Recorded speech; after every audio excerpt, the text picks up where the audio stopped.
2026 football বিশ্বকাপ শুরু হতে আর মাত্র কয়েক ঘন্টা বাকি। সবকিছু ঠিক থাকলে আগামীকাল বৃহস্পতিবার রাত 1টায় শুরু হবে বিশ্বকাপ। টুর্নামেন্টের বর্তমান চ্যাম্পিয়ন আর্জেন্টিনা লিওনেল মেসির নেতৃত্বে 2022 সালে বিশ্বকাপ জিতে নেয় আর্জেন্টিনা।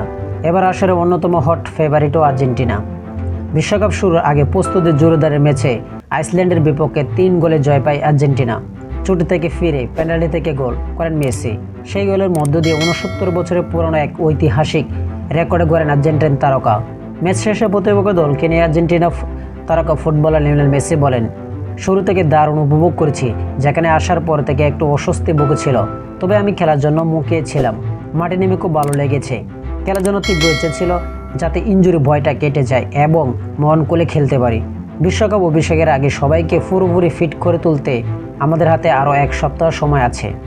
মেসি আরও বলেন, যে কোনো টুর্নামেন্টে বিশেষ করে বিশ্বকাপ শুরুর আগে আমরা খুব রোমাঞ্চিত থাকি। আমি আগেও বলেছিলাম এই দলটা কাউকে হতাশ করবে না, তারা সেটি প্রমাণ করেছে।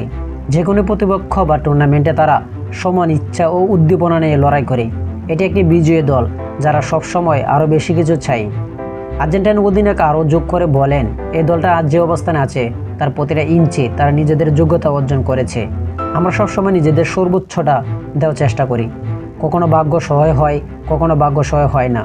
তবে আমার জয়ে যে অভ্যস্ত গড়ে তুলেছি তার পুনরাবৃত্তি করার চেষ্টা করব। দিন শেষে এটা ফুটবল, কিন্তু এটুকু নিশ্চিত থাকুন আমাদের হারানো যে কোনো প্রতিপক্ষের জন্য অনেক কঠিন হবে, কারণ আমরা ভীষণ লড়াকু এক দল। বিশ্বকাপের মূল মঞ্চে নামার আগে ইনস্টাগ্রামে ম্যাচের কিছু ছবি পোস্ট করেন ভক্তদের তাতিয়ে দিয়েছেন এলেমটেন্ট। ক্যাপশনে লিখেছেন, এগিয়ে চলে সবার আগে চেয়েও আরও বেশি ঐক্যবদ্ধ হয়ে। আগামী 16 জুন আলজেরিয়ার বিপক্ষে ম্যাচ দিয়ে নিজেদের শিরোপা ধরে রাখার মূল মিশন শুরু করবে আর্জেন্টিনা। আশা করি যারা টি স্পোর্ট গ্যালারি চ্যানেলটি সাবস্ক্রাইব করেন না, সবাই টি স্পোর্ট গ্যালারি চ্যানেলটি সাবস্ক্রাইব করবেন। ভিডিওটা ভালো লাগলে লাইক এন্ড শেয়ার কমেন্ট করেন। ধন্যবাদ সকলকে।